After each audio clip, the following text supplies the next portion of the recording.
தூத்துக்குடி விளாத்திக்குளம் ஒட்டப்பிடாரம் கோயில்பட்டியில் தேமுதிக ஓட்டு வந்து துல்லியமாக துண்டா தெரியுது. தூத்துக்குடி திருச்செந்தூர் ஸ்ரீவைகுண்டத்தில் அந்த இது தெரியாது. செக்மெண்ட் வைஸ் எடுத்து பாருங்க, அப்புறம் பூத் வைஸ் எடுத்து பாருங்க. பிரபாகரன் சாத்தூர்ல இருந்து ஒரு விஜயகாந்த் மேல பரிசு ஒரு தம்பி இருக்கிறான். அவன் எல்லாமே துல்லியமா எனக்கு அனுப்பி கொடுக்குறான். நம்ம பசங்க ரெட்டிகள்னாலும் சரி, நம்ம செபாலஜிஸ்ட் மற்ற நண்பர்களாலும் சரி, எல்லாரும் நமக்கு கொடுக்குறாங்கன்னா அந்த பிரபாகரங்கிற தேமுதிக தம்பி வந்து தெள்ள தெளிவாக கொடுக்குறாப்புல. விருதுநகர் டிஸ்ட்ரிக்ட் தேமுதிக ஒரு பெரிய அளவுக்கு அந்த விருதுநகர் மக்களவைக்குள்ள தேமுதிக 6 தொகுதியும் முடிவு பண்ணுது.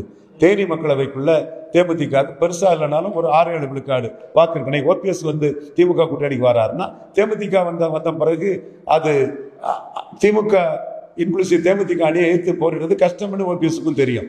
அல்லாமலும் ஓபிஎஸ் பேசும்போது அதை சொல்லுவார். உளுந்தூர்பேட்டை, திருக்கோயிலூர் இங்கெல்லாம் ஏடிஎம்கே லீட் பண்ணியிருக்குதுன்னா, ஏடிஎம்கே லீட் பண்ணியிருக்குன்னா அதில் தேமுதிகவின் பங்களிப்பு வந்து அசாத்தியமானது.